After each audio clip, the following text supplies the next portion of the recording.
Hi guys! Magluluto tayo ng adobong paa ng manok with tang na pineapple juice. Check nyo itong mga ingredients. Ito po yung mga ingredients natin. Meron tayo ditong siling green, tsaka itong ating bell pepper. At ito naman yung pinya, kasi nga gagawin natin itong pininyahan.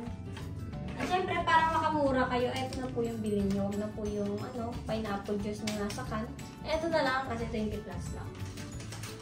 Pagkatapos, gagamit tayo dito ng kulinas harap at saka ito ang ating dahon ng laurel. Meron tayo dito toyo, suka at saka paminta.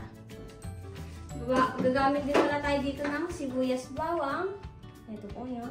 At syempre, yung pinakuluan nating manok na paa ng manok. Kaya na magsimulan tayo magluto. Ito, maglalagay na tayo ng mantika. Yan, ganyan. Hintayin muna natin uminit. Ito, ilalagay na natin yung bawang.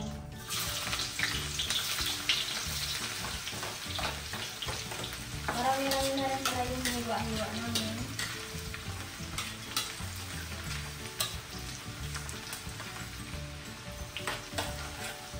Siyempre, ilalagay na natin yung sibuyas.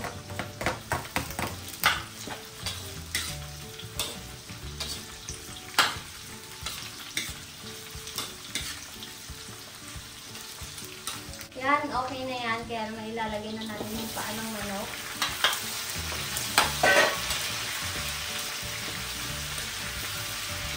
Isimplahan na agad natin yan ng paminta.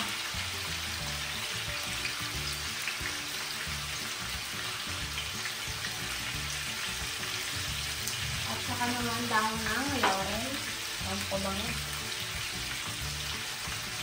Mga 3 pieces.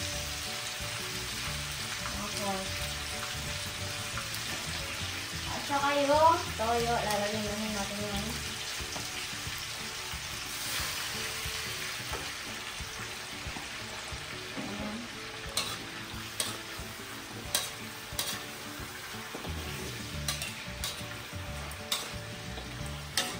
Ito, ilalagay na natin yung siling green tsaka bell pepper.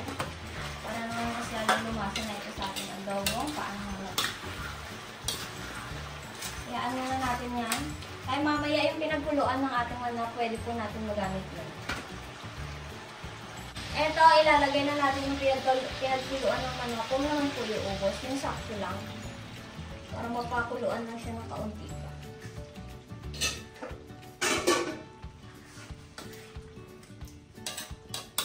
Yan, pag ganito, okay na yan.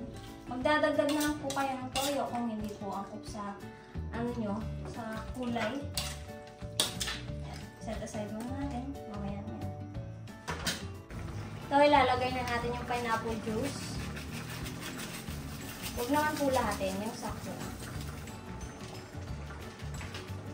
Paunti-unti lang kung hindi pa angkop sa inyo yung lasa. Siyempre, lagdagan niyo.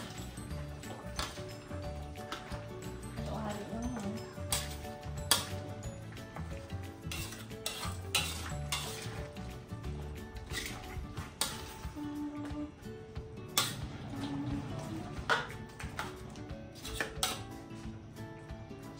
Maglalagay na rin tayo dyan ng kulinas sarap.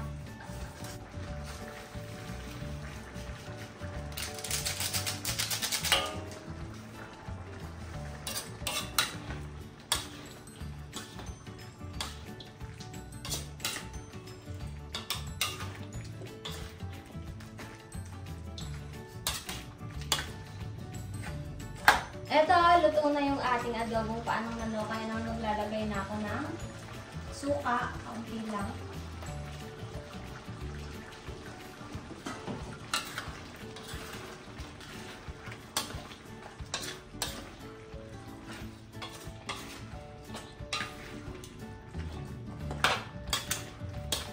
Kaya naman ilalagay na natin yung pinya. Ito.